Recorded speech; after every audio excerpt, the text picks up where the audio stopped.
What's going on, fellow art warriors, and welcome back to another Art Bros video. So a while back I did a video on my top 5 educational art books. So these are books that had to do with learning and technique and skill, and this time I wanted to do something a little bit different. This time I wanted to talk about my top 5 video game art books. So these are all books that I take great inspiration from. I pull them sometimes when I'm working to motivate me, and they're really great books. They've got really great art in them. So let's dive right in. Alright, so let's talk about the first one, and this is, in America it's called Gravity Rush. In Japan, I believe it was called Gravity Days. So this game originally came out on the Vita, and they eventually ported it to the PS4. So just to give a little bit of background about the video game itself, you play as this character, Kat, and she's almost like a superhero. And what's really cool about this game is it's about this character that sort of like grows into herself, and the whole premise of the mechanics is based around sort of falling. And it feels like flying to a certain extent, but you're basically controlling the character as she's falling, and you can sort of navigate like with the triggers, I think, and complete quests and help other townspeople and stuff like that. And what I love so much about this game in particular is the art style. It's very like Ghibli-esque. So anybody that's a fan of Miyazaki films or anything like that, I think you'll have a really good time playing this game just for the art alone. What I love about this book in particular is it's got tons and tons of character designs. There's a lot of different townspeople of all different kinds, and they have a lot of those concepts. I believe this book is technically like a guidebook more than an art book, but it has so much art in it. It's definitely worth picking up. And just know for my American audience that this is in Japanese. I got this from Amazon, but I believe it was imported straight from Japan. So just keep that in mind. You're not gonna really be able to read it, but it's got some awesome stuff. I will also say that in particular, the environment art is spot on and really excellent and very inspiring. Again, it's got that sort of Ghibli, like very painterly, watercolory sort of style, and the game is more like in a comic booky sort of vibe, going along with the superhero theme. So yeah, definitely pick this one up, especially if you're a little bit more into the Japanese style games. This is going to be a great inspiration for you. All right, the second book, and this is one of my favorite games, is Horizon Zero Dawn, The Art of Horizon Zero Dawn.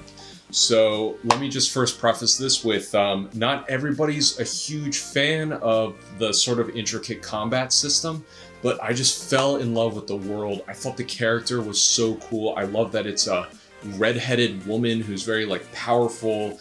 You're fighting these like giant dinosaur robot things, and it's just wacky. And what I think is really inspirational about this book in particular is how out there some of the designs are. It's sort of referencing Native American culture with this like dystopian, weird, messed up future with robots. And I thought it was a really cool combination of design.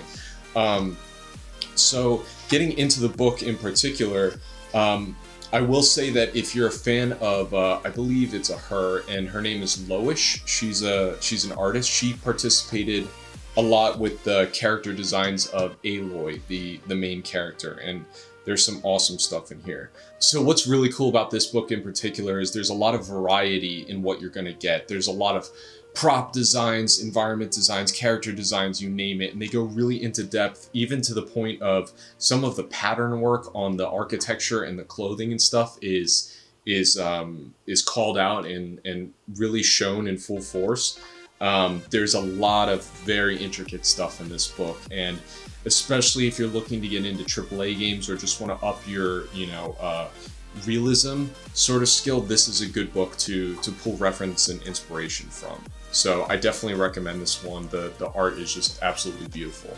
All right, the next one is Dragon Age Inquisition. So this holds a special place in my heart because I had the opportunity to meet Matt Rhodes, who was the lead artist on this game, lead concept artist, and man, his stuff is absolutely amazing.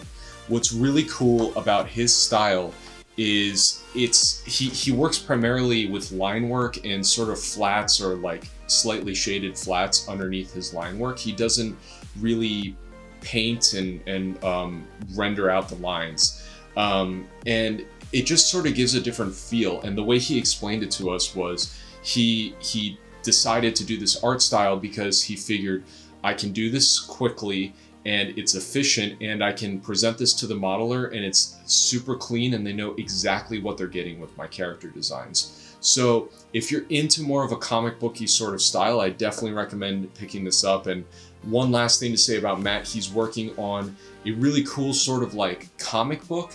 So I don't know his Instagram off the top of my head, but I'll put it I'll put it as a link below, and you should go follow his stuff. He's got some awesome work. So yeah, moving on to the book itself. Again, this is another big AAA game, so it's got anything you can imagine. I'm on a page right now where there's actual stained glass designs that the artist rendered so that they could put it in a big like cathedral sort of scene. You're gonna get props, you're gonna get character designs. The other thing I really appreciate about this is they included the storyboards. So obviously Dragon Age is very, very heavy on story and divergent paths and stuff like that.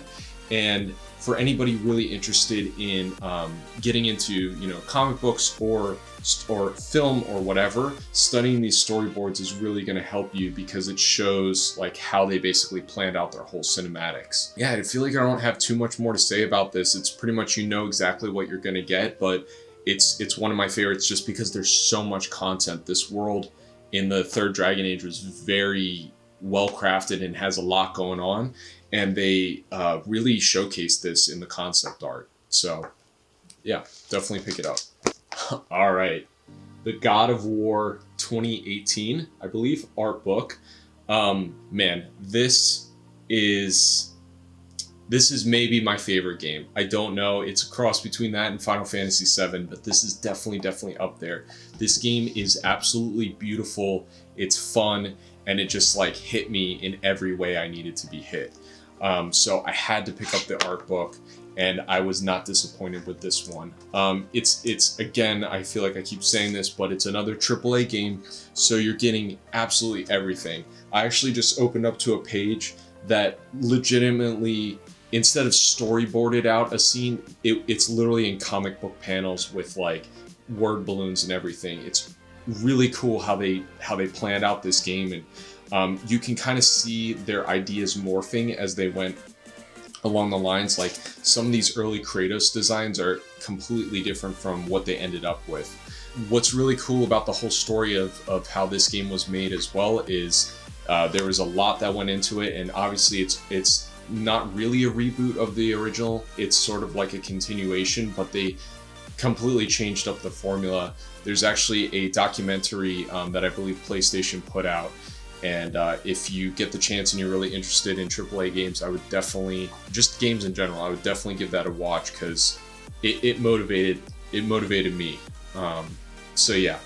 Getting back to the book, there's a lot of really cool creatures in this game in particular. So if you're a creature designer or interested in that, you're gonna find some really cool stuff that's gonna inspire you. The environments in this game are almost a little bit more realistic, I guess I'd say, compared to the Dragon Age stuff, which was more fantastical. And it's just kind of interesting how I guess it's like rendered very realistically. They have a lot of like 3D models and photo bashing stuff that they're including in these environment designs, and they just look absolutely breathtaking. In this game too, I don't want to spoil too much, but you will travel to some very, very different locations. So that's the other cool thing is, again, you're getting like a huge variety. It's not just like a fantasy game you're roaming around like in a grassy plain, like you're going to some crazy places. So the designs definitely reflect that. In terms of color palette and mood as well,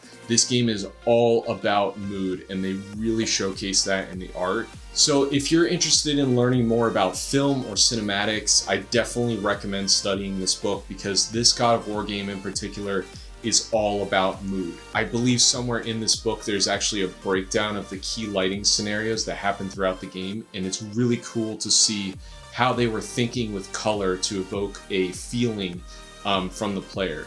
The last thing I'll say about God of War, which I don't necessarily think is shown in the book, but what's so cool about it is the entire game is basically one shot. There's no cuts throughout the whole game, and that in itself just makes the feeling very unique. So yeah, I would definitely recommend playing this game first of all, and then picking up the art book, because you will not be disappointed in the designs. All right, the last one. This is the Legend of Zelda Breath of the Wild Creating a Champion book. So there are a lot of Zelda art books. I have the one that's the Hyrule Historia, which is sort of like an anthology of all of the Zelda games. But what I really like about this book in particular is there's just so much different stuff going on in Breath of the Wild. They really captured it with this, like, you know, beast of a book. There's so much content in here, down to all of the links like costume designs. And this is another game where you can tell they like sort of were changing and working on things as they went. There's a lot of early Link designs that are really wacky, that are pretty cool to look at and see how the game ideas sort of evolved. This book in particular, I pull quite a lot from my shelf just because it's got that fun fantasy sort of video gamey vibe that I'm going for with my own video games that I'm working on. So I find a lot of inspiration with these sort of like not quite anime, but more like cartoony, playful sort of designs. I really like that it dives into the characters as well as all of the environmental stuff, because obviously if you look at the Breath of the Wild map, it's like divided into different chunks that kind of have their own cultures and feels. And it seems like this game, they really explored like how varied this continent is that you're on, and like what you can expect from each area very clearly, like as soon as you kind of cross that line into the new zone. There's tons of weapons in here. So yeah, if you're a fan of Zelda and you're a concept artist, I definitely say that this is the Zelda book to pick up, because this just has so much in it and you're going to get a lot out of this one. So definitely pick up this Zelda, what is it called? Creating a Champion book. All right, everyone, I really hope you enjoyed my top 5 video game art books. I'm actually thinking about doing some sort of series that's like an art video game review series. So basically I would play a game and I would review it, or just comment on the artistic style and what I think is like working or perhaps not working for the game. If you think that's a cool idea, let me know, and if I get enough responses, I'll definitely just start diving into something. I'd even take recommendations of stuff to play. So beyond that, if you guys haven't joined the Art Bros Discord, please do so. We have almost 2,000 artists in there, and they're all creating awesome work. We do monthly challenges. We do some really fun stuff. There's really great critiques going on and everything. I'm also streaming on nickhajialisart.twitch.tv, so check me out there if you want to watch me like live paint and hang out and ask me questions and stuff like that. So yeah, until next time, thanks again, and I'll see you later. Bye.